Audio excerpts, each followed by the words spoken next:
Have you ever lost something valuable, such as a life experience or reward, because of shyness, or because you act insecure?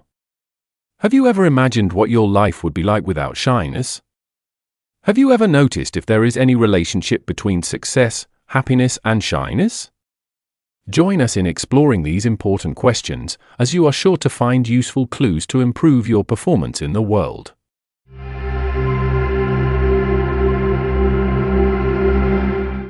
Shyness is an emotional state. It is characterized by feelings of discomfort, inhibition, or apprehension in social situations, especially in public, unfamiliar people or situations, etc. Shyness may have a biological predisposition or behavioral inhibition, i.e., an innate tendency to respond with fear or withdrawal to new situations or people. The tendency to shyness is seen in a certain percentage, 15 to 20%, of newborns. This means that, at later ages, these people may have greater activity of the cerebral amygdala, the fear center, and thus greater reactivity of the sympathetic nervous system. Perhaps this is an evolutionary mechanism of protection, which in itself may be an advantage, as it favors self-awareness, self-observation, and prevention. In our world, shyness is a part of social life. It is sometimes well regarded because it is associated with modesty, sensitivity, and respect for others, a desire to avoid error, or as a substitute for prudence. Excessive shyness, however, can exaggerate the negative evaluation of our own person, produce rejection by others, or be a cause of discomfort for not reaching standards of performance in the group to which we belong. Apart from natural causes, shyness may have its origin in social interaction, such as early negative experiences, teasing, humiliation or rejection in childhood, an inadequate environment for social interaction, or parental modeling or unconscious parental example, as children with shy parents tend to adopt behaviors by observation and imitation. It is also common for parents to be overprotective, not encouraging one to develop social skills or autonomy. In some socio-cultural groups, modesty and reserve are more valued, while others prioritize expressiveness and assertiveness. Gender expectations also play a role. In many societies, gender-specific behavior is expected, related to the function within the human group in question. All of the above is very interesting, of course, and these are issues that one should reflect on, but above all review, question, and eventually correct, if necessary. Shyness undermines existence. It can lead to very negative situations, such as unwanted loneliness, sadness or depression, incompetence, low self-esteem, underestimation of one's abilities, feelings of inadequacy, lack of success, lack of self-fulfillment or social rejection, etc. In strong cases, exaggerated shyness can turn into an anxiety disorder, among other ills. There are two basic aspects that no one has told you about, which are worth stating frankly, and above all experiencing in practice.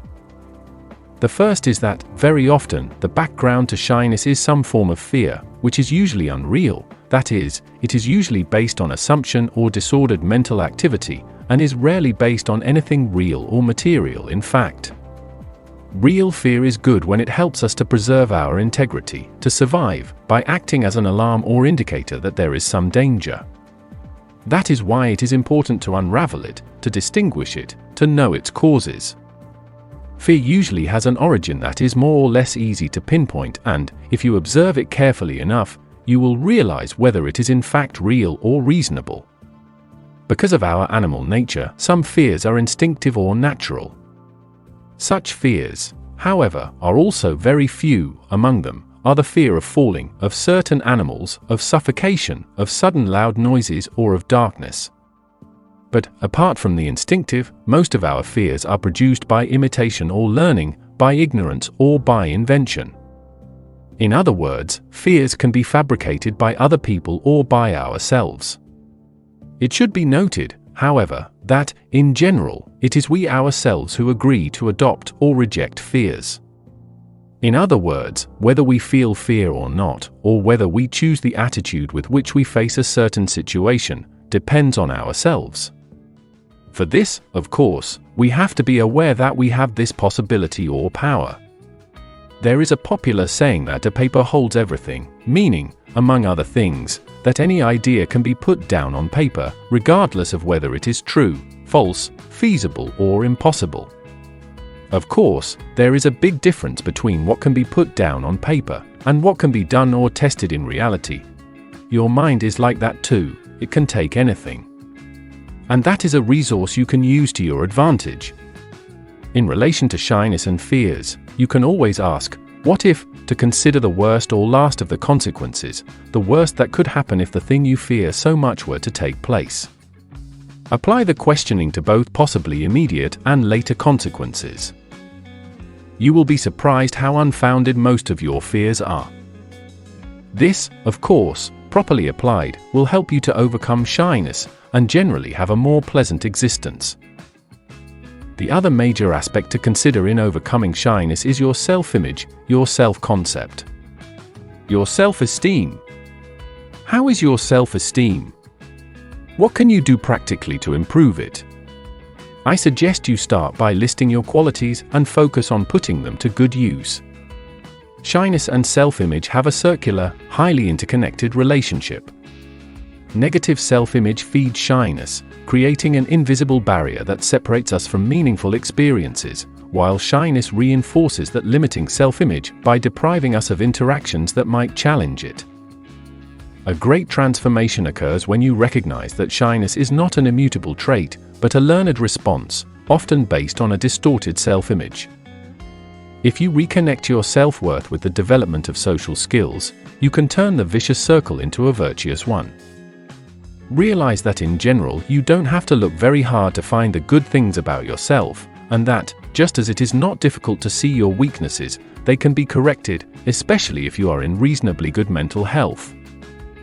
There is no merit in speaking or thinking badly of oneself, even if it is done out of false humility. The mind is often undiscerning.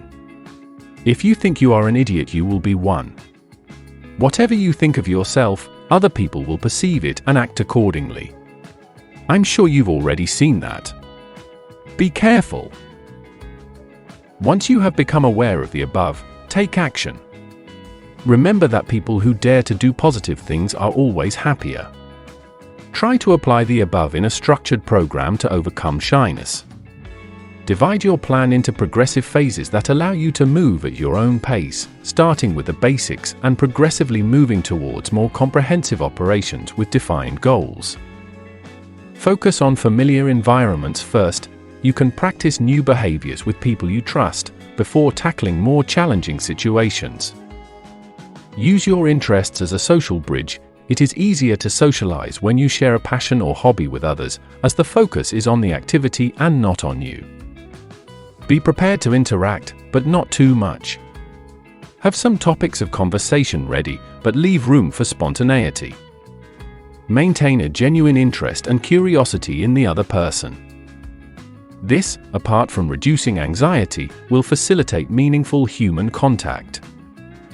Remember that others also feel insecure, even if it is not visible. Many seemingly confident people experience nervousness. Try to enjoy the very challenge of overcoming shyness and achieving a goal. Accept that some discomfort may be part of growth.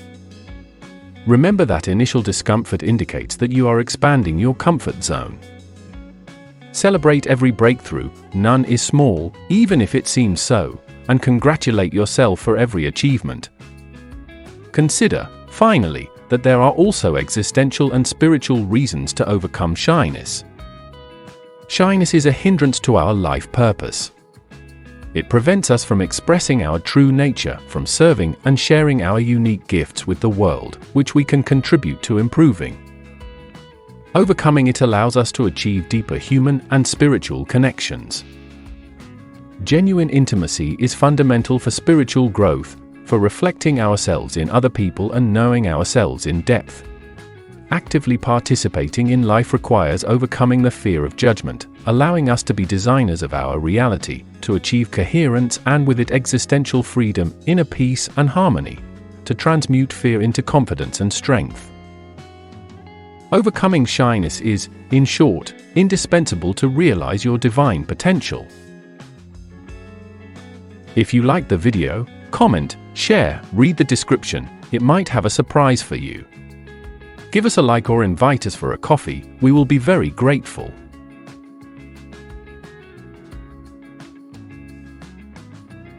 See you in the next video.